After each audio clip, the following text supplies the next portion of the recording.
Welcome into the Broncos Breakdown by Chat Sports. I'm your host, Matthew Peterson, and coming up on today's show, so the Broncos be looking to sign former Giants cornerback James Bradberry. We'll talk about that. Also, we're getting some schedule leaks. We've got a couple games out there as we're trying to piece together, bit by bit, puzzle piece by puzzle piece, the Broncos 2022 schedule. And the final segment of today's show, just kind of the latest on that ownership sale front, keeping you guys informed as some think the Broncos could be selling for $5 billion. B with the billion. Yeah, used to be 4, now it's 5. But let's get into today's show. Like I said, we're going to talk about James Bradberry. A couple of you guys commented on our last video saying, hey, should the Broncos be looking to sign corner James Bradberry? So I did some more research on the idea of signing Bradberry, which I guess I should say kind of off the top, I'm not all that interested in. The Giants released him to save about $10 million. This was not a James Bradberry sucked, we should cut him type of move. This was new regime. They got dealt a crappy hand from the previous regime in terms of the salary cap and the contracts dealt. And Bradberry ultimately was just a cap casualty. The Giants were right at the end, right at the line of being, above the Mendoza line of salary cap numbers, being above the cap line, and $10 million was too much savings for them to pass on. They tried to trade him. No one wanted him. No one wanted to take on his contract and an extension potentially. Anywho, let's look at the numbers on Bradberry here. Producer Marsh, our Giants host, he's talked about him a ton, and he was good in his first season for New York after coming over from Carolina.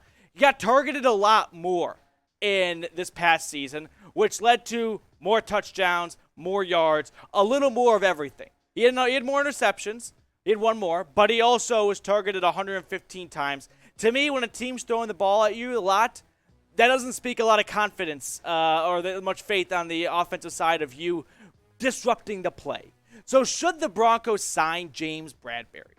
S for sign or P for pass? I'll tell you my take or more of it in just a second, but let this be an opportunity for yourself to get in and let your voice be heard down in the comment section. To me, it's a nice idea. Who doesn't like playing Madden and loading up on good players? But it's a little bit of overkill at the cornerback position. Now, if Bradberry's life goal was to take a vet minimum and play for the Broncos, fine by me. I don't think that's his life goal, though.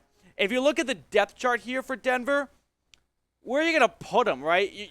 You'd put him at CB, you battle for Darby for CB2, but if he doesn't win that battle, then he's CB4. That's a very expensive fourth corner. He's not really a slot corner. That belongs to K'Wan Williams.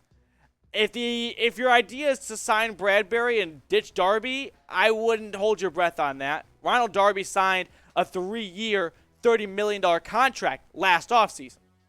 He's got a $15.5 million dead cap hit for this year, which means the Broncos, if they were to cut him outright, would have to pay him $15.5 million.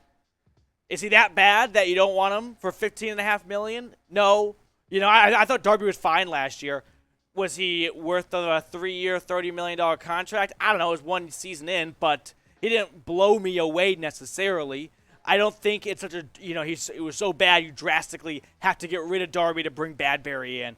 I just don't think financially it makes much sense. That's kind of the boring answer because the cap's not real, but in this situation, the cap is real. Speaking of the defense, who will be the Broncos' best defensive player in 2022? I was thinking about this last night. The easy answer was Von Miller for the longest time. Who's it going to be, right? You want to go Surtain? You want to go Simmons? Or Chubb having a bit of a bounce-back season? I don't know. Let me know what you think down below in the comment section. Really curious to see how far and wide these answers will range. We'll get to more news and rumors in just a second, but make sure you are subscribed for a handful of reasons. We've got 100% free content here on the channel. Interactive. And what do I mean by interactive? What I mean is, look at the bottom. We're giving shout-outs at the end of the show, which means you guys can be a part of the show and get on screen. We'll be giving you guys the #1 off-season coverage. Find me someone else who's breaking down UDFAs like we were. I don't think you're going to find it. We're also almost at 8,000 subscribers, so make sure you hit that big red button, turn those noties on, and stay locked in all year round. Now, let's get on to some NFL schedule leaks. So the NFL schedule comes out Thursday night, May 12th. At least that's what they want us to think. No, the schedule has been slowly leaked, just little crumbs, okay? You try and take those crumbs and figure out what dessert you got here. So the NFL announced a Christmas Day matchup. Remember, a couple weeks ago, we found out they were going to be playing October 30th, in London against the Jags. Well, on Christmas Day, not only will you be opening presents, but you'll also be avoiding family time by watching the Broncos play the Rams at SoFi Stadium. It'll be on CBS, 2:30 kickoff Mountain Time. That is about week 16. So they haven't. It's kind of weird. They didn't say the weeks. They just said the dates. Usually, the second Sunday in September is week 1. All right, which in this case is 9/11, unfortunately. So here is what I've kind of pieced together. Now, the Ravens one, I don't have much faith in. The Ravens schedule allegedly got leaked today, and the Broncos play at Baltimore. So I took it from there, but don't trust that all too much. We do know they're playing the Jags in London, I think week 8. Week 9, could it be a bye? Especially if they play Baltimore week 7. Usually teams opt to have the bye. They get to pick when you play in London what week your bye is. 90% of teams do the following week, which in this case would be week 9. And now we know it's going to be the Rams on Christmas Day, which I think is about week 16. So with that all in mind, who do you want to play week 1? What team do you want to see Russell Wilson and this new Broncos franchise, organization, everything, ownership, top to bottom, changing? Who do you want to play week 1? For me, give me the Kansas City Chiefs at Arrowhead Stadium. I want to go to Kansas City week 1. I want to beat the Chiefs week 1. End the streak. Get it out of the way immediately. And you know it's going to be a tough division. It's going to be one of the toughest divisions in football, if not the toughest. Why not start the season off on feeling like you won 2 games? Really, 3 games. Because you won 1 game. You won a game on the road, so that feels like a second win. And not only did you win a game on the road, but you did it at Kansas City, a division win. I feel like you'd be 3-0 if you beat the Chiefs week 1. We've got more coverage to get to you guys in just a second, but I want to tell everyone watching about BetUS, our proud sportsbook partner, that gets you a 125% deposit bonus when you go to chatsports.com/bet and you use the promo code Broncos125. Now, I get it. We can't bet on the Broncos right now. You could do a future on them to win the Super Bowl, but what about betting on things you can actually get money for now, like watching the Avalanche win the Stanley Cup? So the Avs are plus 200 right now at BetUS, which means if you bet $100, you'd win $200. The odds are not going to get any better.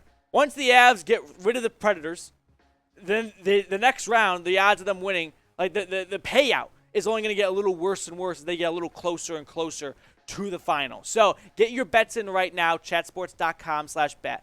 Promo code Broncos125 to get that deposit bonus. Now, the final segment of today's show.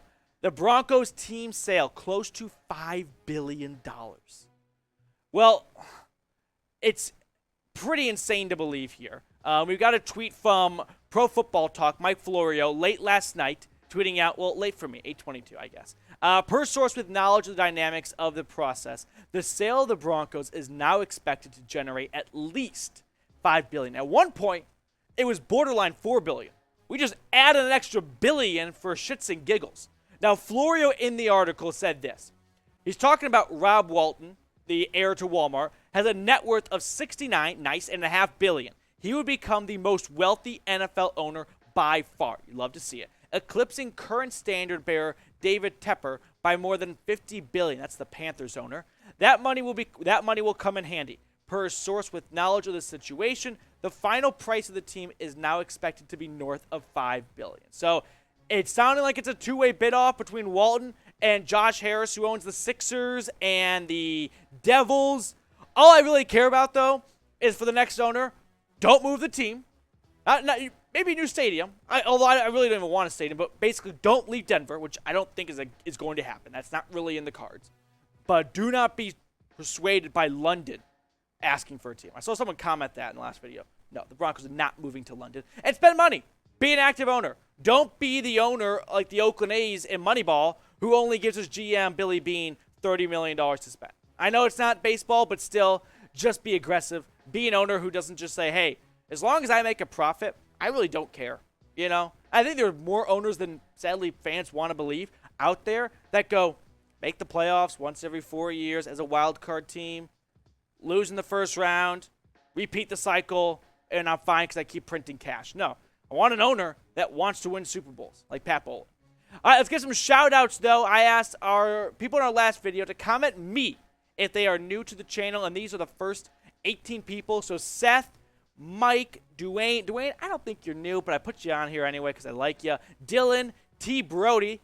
We got Brenton, Dawson Van Sickle, Greatness. Richie, also you're with Dwayne and Brenton. You guys are trying to pull a fast one on me, but I put you on the show anyway. Hector, who's watching from Mexico, appreciate you supporting the show internationally. Jared, Miguel, Isias, Bybee for life. Bybee, I think I pronounced that incorrectly. Mr. Bloop 22, Thomas Chick, Ravishing Rick Rude, Dustin Lavoie. Thank you everyone who subscribed and is joining the show. Appreciate all the support here as we make our way to 9,000 subscribers. One quick thing I wanted to share before we really get out of here. I just want you guys to look at Russell Wilson's new dog. The Wilson family got a new dog, and they named him her. I didn't see the name. Bronco. Boy or girl? I'm not really sure. I think the pink leash, though. Pink collar. So we'll say her. But anyway, you got to love when your star quarterback names his dog after the team. Like, you just know, like, I know he's already invested. He bought a gigantic home in Denver. But still, to see him name his dog Bronco, I love it. So what's your dog's name? My dog's name is Cruz. Right now, she's at daycare, which we call school. She's kind of a mix of a blue heeler and Australian shepherd, and is also my best friend. But let me know what your dog name is down below in the comment section. That's going to do it for us on today's show. I'll see you guys later with more Broncos news and rumors.